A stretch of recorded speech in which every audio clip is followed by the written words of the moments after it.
تعالیٰ نے نبی پاک علیہ السلام کو بشیر بھی بنایا ہے اور نذیر بھی بنایا. حضور ڈر بھی سناتے ہیں، خوشخبری بھی دیتے ہیں، پر بشیر پہلے ہیں، نذیر بعد میں ہے. اور خوشخبریاں سرکار نے زیادہ سنائی ہیں.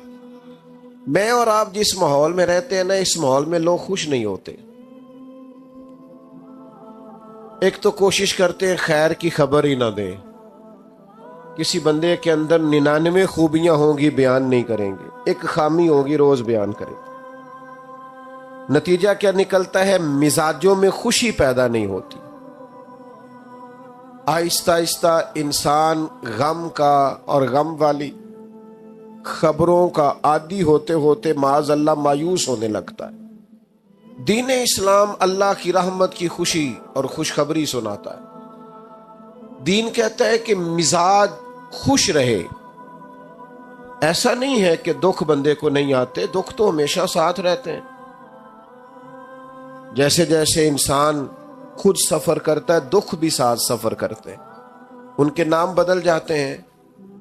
کبھی بے اولادی کا دکھ ہوتا ہے تو کبھی خدا نہ خواستہ اولاد کسی تکلیف میں ہو تو دکھ ہوتا ہے. دکھوں کے نام بدلتے ہیں لیکن وہ موجود. ہمارا خیال ہوتا ہے کچھ لوگوں کے بارے میں کہ وہ دیکھو فلانا کتنا بڑا آدمی ہے، شاید بڑا آسودہ حال ہے.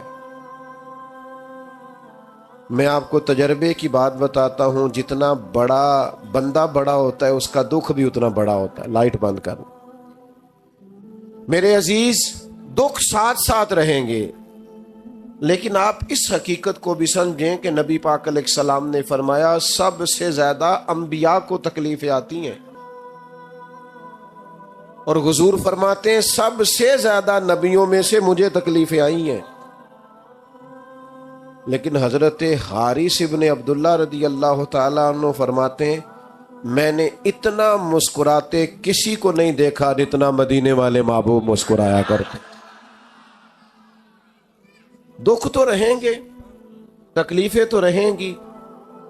اللہ مہنگے مہنگے موبائل دے، آمین تو کہیے. کبھی کبھی چھوڑنے بھی چاہیے، اس پر بھی آمین کہہ دیں. دوستو غور کیجئے گا بات پر.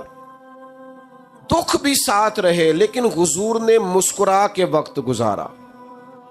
خوش رہنا نا یہ انسان کا طبی مزاج ہوتا ہے. اعلیٰ حضرت فاضل بریلوی فرماتے جس کی تسکین سے روتے ہوئے ہنس پڑے اس تبسم کی عادت پہ لاکھوں سلام. یہ پوری سیرت ہے سلام. فرماتے ہیں تبسم کی عادت، یعنی حضور کبھی کبھی تبسم نہیں فرماتے، تبسم کی عادت پہ لاکھوں سلام.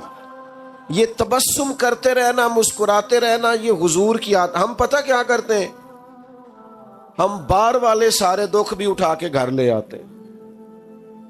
بچوں کا دل کرتا ہے ابا جی آئے ہیں، وہ دوڑ کے دروازہ کھولیں، پیار کریں، ابے کے گلے لگیں. بیٹیوں کا دل کرتا ہے، اہلیہ نے سارے دن کے کئی مشورے رکھے ہوئے ہیں، شوہر سے کرنے ہیں. اماں کا دل کرتا ہے کئی باتیں کرنی ہیں. وہ کہتے ہیں میں باہروں بڑا تانگ آیا جی، لہذا میرے سے کوئی بات نہ کرو. او بھائی آپ ڈاکٹر ہیں تو ڈاکٹری باہر چھوڑ کے آئیں، آپ جج ہیں تو آپ اپنا عہدہ باہر چھوڑ کے آئیں. آپ اگر قبلہ پیر صاحب بھی ہیں تو گھر سے باہر ہوں گے. آپ مہربانی کریں، اگر آپ گھر آئے ہیں تو یہاں آپ کسی کے شوہر ہیں، کسی کے بیٹے ہیں، کسی کے بھائی ہیں. آپ کو اللہ تعالیٰ نے تمام حقوق آپ کے ذمے لگائیں. تبسم کی عادت نہیں، آپ کا لہجہ مسکراہٹ والا ہو، آپ کا انداز خوشی والا ہو. حضور خوش رہتے. حضرت جریر ابن عبداللہ فرماتے ہیں، سیاستہ میں حدیث ہے، فرماتے ہیں جب بھی مدینے والے محبوب نے مجھے دیکھا، ایک دفعہ نہیں، دو دفعہ نہیں، چار دفعہ نہیں، جب بھی کریم نے دیکھا مسکرا کے ہی دیکھا ہے. اللہ کرے آپ بھی مسکرا دیں تھوڑا تھوڑا. خوش رہنا بڑا ضروری ہے. کچھ بندے نا بیچارے اس میلاد شریف پہ، ایک دوست مجھ سے کہنے لگے آتے ہیں نا لوگ خبریں لے کے، خطرناک خبریں، اور کچھ لوگوں کے پاس اچھی خبر ہوتی نہیں. وہ جب بھی خبر دیں گے کوئی خوفناک ہی دیں گے، پریشان ہی کریں گے. وہ آ کے مجھے کہنے لگے جی مجھے ایک صاحب کہہ رہے تھے 12 تو میلاد ہے ہی نہیں، میلاد کی تاریخ اور ہے. بڑے پریشان ہو کے آئے. تو میں نے کہا آپ اتنے پریشان کیوں ہیں؟ ہم صرف 12 کو میلاد مناتے نہیں، ہم تو سارا سال ہی مناتے ہیں۔ آج کوئی 12 ہے؟ بول کے بتاؤ نا۔ تو میلاد ہو رہا ہے نا، پریشانی والی کیا بات۔ ایک دن ایک دوست بڑے پریشان آئے، کہنے لگے حضرت صاحب میں نے بڑی آپ سے خاص بات کر۔ میں نے کہا کرو۔ کہنے لگے لوگ مولویوں پیروں کے بڑے خلاف ہیں۔ تو میں اس وقت بھی مسکرایا۔ میں نے کہا پولیس والوں کے بارے میں لوگوں کا کیا خیال ہے؟ وکیلوں کے بارے میں لوگوں کا کیا خیال ہے؟ وابڈا والوں کے بارے میں لوگوں کا خیال؟ میں نے کہا لوگ تو فنکار ہیں اس درجہ کے پل بھر میں، سنگے در کعبہ سے بھی اسنام تراشے۔ تم کون ہو، کیا چیز ہے داغے کبابی، لوگوں نے تو مریم پہ بھی الزام تراشے۔ سلام اللہ علیہ۔ آپ یہ کوئی پریشانی والی بات ہے؟ پولیس والے کون ہے؟ ہمارا ہی کوئی بھائی ہوگا۔ وابڈا میں کون ہے؟ ہمارا ہی کوئی بھائی ہوگا۔ دینی ماحول میں کون ہے؟ مسجد کے ممبر پہ ہم میں سے ہی کوئی بندہ ہے۔ ہم ویسے ہی ایک دوسرے کے مخالف ہو گئے، خوش نہیں رہنا چاہتے۔ تباً خوش رہیں، مزاج میں خوشی ہو، آپ کا لہجہ میٹھا ہو، شہد ٹپکے، آپ خیر کی خبر دیں۔ جس ماحول میں نبی پاک علیہ السلام کے صحابہ تبلیغ فرماتے تھے وہ پتھر کھانے والا ماحول تھا۔ جس ماحول میں صحابہ کرام لوگوں کو دعوت دیتے تھے وہ شدت والا دور تھا۔ لیکن عزیز دوستو، نبی کریم علیہ السلام جب بھی صحابہ کو کہیں روانہ کرتے تبلیغ کے لیے یا جہاد کے لیے، 2 باتوں کا حکم ضرور دیتے۔ یہ آپ نے یاد رکھنی ہے، بالخصوص نوجوانوں سے کہہ رہا ہوں۔ حضور جب بھی کہیں تشریف لے جاتے 2 باتوں کا حکم دیتے۔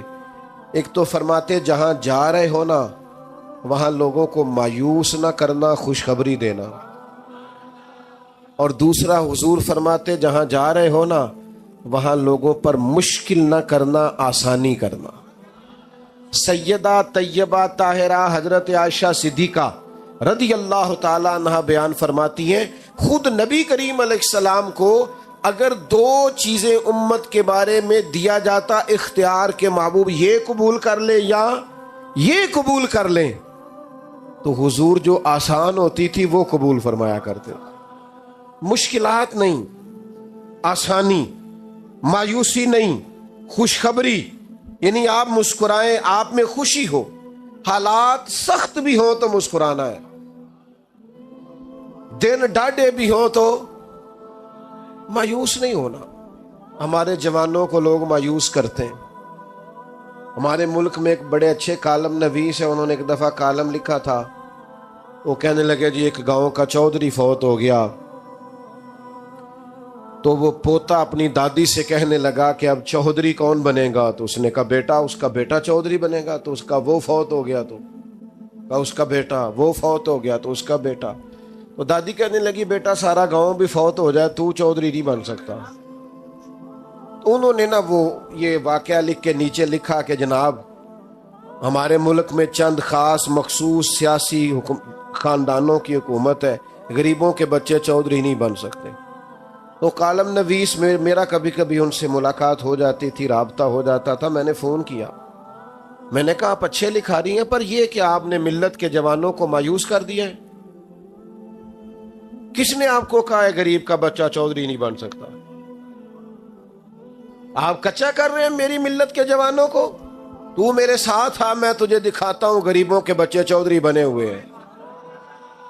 امیروں کا چودھریوں کے بچے نے تعلیم حاصل نہیں کی تو وہ اسی کمپنی کے باہر گن مین ہے، اور ایک غریب کا بچہ پڑھ گیا ہے تو اسی کمپنی میں مینیجر لگا ہوا ہے۔ یہ آپ کیا بات کرتے ہیں؟ آپ ان بچوں کو کمزور سمجھتے ہیں؟ آپ ان کو کہیں بیٹا تم محنت کر، جدوجہد کر۔ اقبال نے اپنے بیٹے سے کہا تھا پتر دیار عشق میں اپنا مقام پیدا کر، تو نیا زمانہ نئے صبح و شام پیدا کر، اور میرا طریق امیری نہیں فقیری ہے، خود ہی نہ بیچ غریبی میں نام پیدا کر۔ یہ کیا آپ مایوس کر رہے ہیں؟ آپ لوگوں کو تازہ دم کریں۔ دیکھیں نا بدر والے دن حالات سخت تھے، تو صحابہ نے یہ بھی روایت کیا ہے کہ بندے 313 تھے، گھوڑے تھوڑے تھے، تلواریں تھوڑی تھی، زرہیں تھوڑی تھی، لڑائی کا سامان تھوڑا تھا۔ یہ بھی صحابہ نے روایت کیا ہے، لیکن اس سخت ماحول میں جب سامنے ہزار کے لشکر سے مقابلہ ہے، جنگی ساز و سامان موجود نہیں ہے، اس ماحول میں بھی وہ حضور کی نعت نہیں بھولے۔ یہ بھی روایت کیا ہے کہ سامان تھوڑا تھا، حالات سخت تھے، پر یہ بھی بتایا ہے، صحیح مسلم میں موجود ہے، حضرت انس بن مالک کہتے ہیں اور جنگ کیا ہونی تھی، حضور نے تو ایک دن پہلے نشانیاں لگا دی تھی، یہاں فلانا کافر مرے گا، یہاں فلانا کافر مرے گا، یہاں فلانا کافر مرے گا۔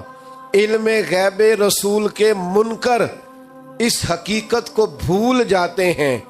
غیب مانا کہ راز ہے، لیکن راز اپنوں سے کب چھپاتے ہیں؟ اور کوئی غیب تم سے نہا ہو بھلا جب خدا ہی نہ چھپا رہا۔ وہ کسی ماحول میں بھی خوشی کی باتوں کو بھولا، ہم نہ خوش نہیں ہوتے۔ آپ کا نہیں مجھے پتا، آپ شہری لوگ ہیں، میرا تھوڑا دہیم خاندان سے تعلق ہے، کچھ بندے ہر شادی کے موقع پہ ناراض ہو جاتے ہیں، ہر خوشی کے موقع پر کوئی نہ کوئی خطرناک بات کر دیتے ہیں۔ اچھے بھلے سارے لوگ مطمئن ہوتے ہیں، ایک آدھ بندہ ناراض ہو جاتا ہے۔ تو میں اکثر دوستوں سے کہتا ہوں، یہ صرف نا اپنا وزن بڑھانا چاہ رہا ہے، اگر آپ تھوڑا سا ناراض رہنے دیں گے تو ٹھیک ہو جائے گا،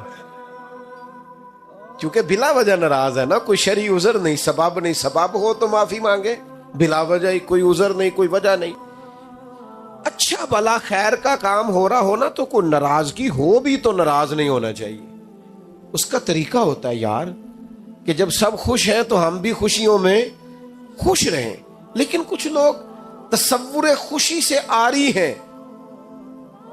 360 ہڈیاں ڈاکٹر بتاتے ہیں جسم میں ہوتی ہیں، ایک درد کرتی ہونا تو بندہ پوچھتا ہے طبیعت کا کیا حال ہے، کہتے ہیں گھٹنے میں بڑی درد ہے، باقی 359 ٹھیک ہے نا، ان کا بھی تو نام لینا یار۔ جو ایک صرف درد کرتی ہے اس کا ذکر، یعنی ساری نعمتیں گھر میں ہیں، گھر بھی ہے، صحت بھی ہے، بچے بھی ہیں، تندرستی بھی ہے، گھر بھی کشاد، صرف پیسے کوئی نہیں زیادہ، ضرورت کے ہیں بہت زیادہ نہیں، کیا کریں گے؟ وہ جو چیز نہیں ہے اس کا ذکر کریں گے، اور جو ہے اس کا شکر تو ادا کر۔ لَإِن شَكَرْتُمْ لَأَزِيدَنَّكُمْ، رب کہتا ہے اگر تو شکر کرے گا تو میں نعمتوں میں اضافہ کر دوں گا۔ اور یہاں علماء تفسیر نے ایک بات لکھی ہے، وہ کہتے ہیں یہ جو کہا نا اضافہ کر دوں گا، اس کا مطلب ہے پچھلی نعمت محفوظ ہو جائے گی، جبھی تو اضافہ ہوگا، تو پچھلی بھی محفوظ ہوگی اگر شکر۔ اپنے مزاج کو خوشی والا کریں۔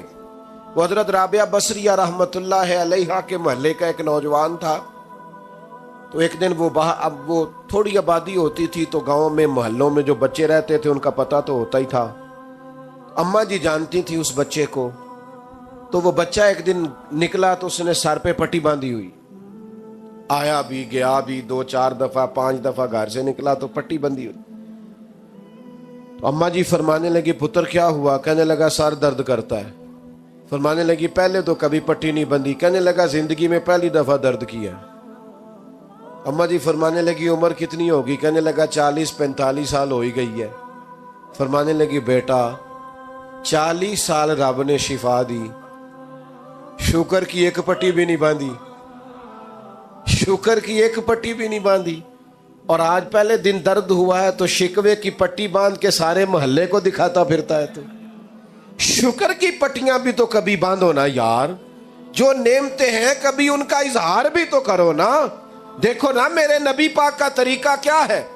حضرت عائشہ صدیقہ رضی اللہ تعالی عنہ فرماتی ہیں حضور مصلی پہ کھڑے ہو گئے، اتنی دیر کھڑے رہے کہ فجر کی اذان ہو گئی، میں نے قدموں کو دیکھا تو ورم آ گیا تھا۔ یا رسول اللہ آپ کے صدقے اللہ اگلے پچھلوں کو معاف کرے گا، اتنی مشقت، آپ تو محبوب ہیں اللہ کے۔ تو فرمایا عائشہ تم نے بتایا ہے نا رب کا انعام بڑا ہے۔ حضور بڑا انعام ہے، تو فرمایا افلا اکون عبدا شکورا، پھر میں اپنے رب کا شکر گزار بندہ نہ بنوں؟ یہ ساری رات عبادت شکر کے لیے کی ہے، بتائیں کبھی 2 نفل شکر کے پڑھے ہیں؟ کبھی ارادہ کیا ہے شکر کے لیے عبادت کریں؟ ایک دوست تھے میرے پاس، مٹھائی لائے بیٹے کے پیدا ہونے پر. میں نے کہا اللہ آپ کے لیے مبارک کرے بچے کا آنا. کہنے لگے 4 من مٹھائی بانٹی ہے. اس کے دادے کو اللہ نے وسعت دیا تو وہ اتنا خوش ہے، کہتا ہے ابھی اور بانٹنی ہے. میں نے اس کے کان میں کہا، میں نے کہا کوئی 2 نفل بھی پڑھے ہیں؟ کہنے لگا آپ نے اچھی توجہ دلائی ہے، پڑھوں گا. تو میں نے کہا پتر تو رب نے دیا، سجدہ کیا ہی نہیں، ادھر توجہ ہی نہیں کی. اصل جو حق تھا او بھائی مقام شکر پہ کب آؤ؟ کب وہ وقت آئے گا جب ہم کہیں گے کہ ہمارے اوپر رب کا بڑا انعام اور احسان ہے؟ خوش ہونا، خوش رہنا، طبعاً مزاج میں خوشی رکھنا یہ مسلمان کے لیے ضروری ہے. میرے نبی پاک علیہ السلام کے صحابہ سخت وقتوں میں بھی خوش رہتے تھے. بڑی مشکل جنگ تھی خندق والی جنگ. پوری دنیا کا کفر اکٹھا ہو کے اسلام پر حملہ آور تھا. صحابہ خندق کھود کر جنگ لڑ رہے تھے، پیٹوں پہ پتھر باندھے تھے. اس وقت بھی نبی پاک نے خوشی کی بات کی. جب ایک چٹان نہیں نہ ٹوٹتی تھی تو صحابہ نے کہا حضور توڑ دیں، تو نبی پاک ایک ضرب لگاتے، ساتھ ایک خوشخبری بھی سناتے. فرماتے لو بھائی تمہیں مبارک ہو، انشاءاللہ روم بھی فتح ہو جائے گا. دوسری ضرب لگاتے تو لو بھائی شام بھی فتح ہو جائے گا. تیسری ضرب لگاتے تو فرماتے خوش ہو جاؤ ایران بھی فتح ہو جائے گا. ایک ایک ضرب پہ ایک ایک خوشخبری. نہ اپنے بچوں کو مایوس کرو، نہ آنے والی نسلوں کو مایوس کرو، نہ لوگوں کو پریشان کرو. میرے عزیزو اپنی زندگی کے اندر خوش رہیں. اور سب سے بڑی نعمت ہمارے پاس یہ ہے کہ ہمارے سینے میں ایمان ہے اور ہم مدینے والے رسول کے غلام ہیں. نہ تکلیف دیں جی دوستوں کو. میں پہلے ہی تھوڑی تقریر کرتا ہوں، اگر آپ ایسا کریں گے تو اور تھوڑی ہو جائے گی. آپ کی مہربانی. مجھے بڑی، میں نے دیکھے نا کتنا زور دے کے کہا تھا بیٹھ جائیں، مجھے پچھلے دوستوں کی تکلیف نظر آ رہی تھی. نہیں آپ نہ بولیں جی، اور نہ کوئی بولے، بٹھانے کے لیے نہ بولے. بس اب تو بات بھی ختم ہونے لگی ہے. انشاءاللہ کبھی اللہ نے موقع دوبارہ بنایا تو کسی کھلی جگہ بیٹھیں گے انشاءاللہ. آپ توجہ کریں، بس میں اپنا مضمون مکمل کر چکا ہوں. سب سے بڑی خوشی حضور کی تشریف آوری کی خوشی ہے. آپ کو پتہ ہی نہیں کہ انسان کے پاس جو ایمان ہے وہ کتنی بڑی دولت ہے. تھوڑی سی دنیا میں نے دیکھی ہے، دنیا میں گھوم کے دیکھو، پی ایچ ڈی تعلیم ہے، دنیاوی ڈگری پی ایچ ڈی. کئی ملکوں میں کاروبار ہے، پر اس بندے کو اتنی عقل نہیں کہ یہ بت تو میں نے اپنے ہاتھ سے بنایا ہے اور میں اس کے سامنے کھڑا ہوں. ہدایت، او بھائی ہم تو سستی بڑے ہیں، وضو غسل کے مسئلے نہیں سیکھتے، ہمیں محنت کر کے ہدایت لینی پڑتی. مشکل تھا. دیکھو دنیا میں پڑھے لکھے لوگ کس گمراہی میں وقت گزار رہے ہیں معاذ اللہ. خدا کا شکر نہیں ادا کرتے. اس ماں کی گود میں آنکھ کھلی ہے جس نے پیدا ہوتے ہی محمد عربی کے نام کا کلمہ سنایا ہے صلی اللہ علیہ وسلم.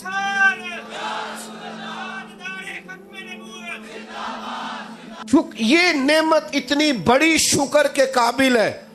یہ تو قیامت میں پتہ چلے گا نا جب مومنوں کو اللہ شان عطا فرمائے گا. حضور نے فرمایا جہاں جہاں وضو کے قطرے لگتے رہے جسم کے وہ حصے 14ویں کے چاند کی طرح چمکیں گے. آپ کو پتہ چلے گا قیامت میں کہ ایمان کی طاقت کیا ہے. میرے دوستو جب بندہ مسلمان ہوتا ہے نا تو اسے پتہ کہتا ہے نا بینیفٹ کیا ہے.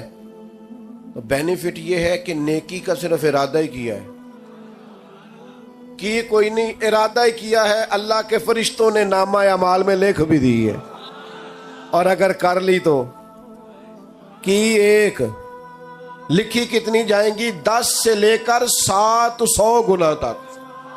جتنی نیت اچھی اتنا اجر بھی. آپ کو پتہ ہے ایمان ذہنی طور پر سکون دیتا ہے بندے کو. ایمان اطمینان قلبی کا نام ہے. جو ڈھونڈتے پھرتے ہیں نا ہم کون ہیں، کہاں سے آئے ہیں، کیوں آئے ہیں، کس نے بھیجا ہے، کون بنانے والا، جو ڈھونڈتے پھرتے انہیں نیند نہیں آتی. اگر کبھی اللہ توفیق دے اور موبائلوں سے فرصت ملے تو حضرت سلمان فارسی کی زندگی کو پڑھ کے دیکھنا. ڈھونڈا انہوں نے ایمان ہدایت کا رستہ ڈھونڈا.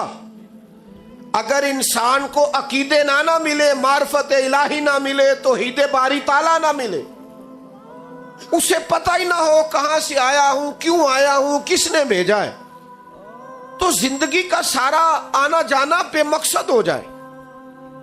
یہ جو لوگ بیچارے معاذ اللہ مختلف نشے کر کے نشوں میں دھت پڑے نظر آتے ہیں نا آپ کو، یورپ کے مختلف ممالک میں، انہیں مقصد حیات نہیں ملتا.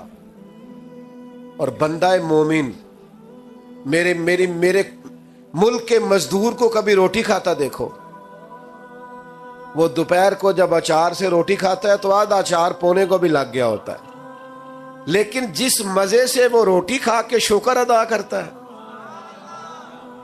جس مزے سے محسوس ہوتا ہے کہ اس کے دل میں عقیدہ پکا ہے کہ میری اپنی کمائی ہوئی نہیں، میرے رب کی دی ہوئی ہے، وہ تسلیاں، وہ تشفیاں، وہ اللہ کی ذات پر بھروسہ، یہ مومن ہونے کی وجہ سے سکون ہے جتنا بھی ہے. یہ رسول اللہ کی غلامی کا سکون ہے. کیوں؟ نبی پاک نے سب کو عزت دے دی، سب کو عزت دے دی. فرمایا جو محنت کر کے روزی کمائے اللہ کا دوست.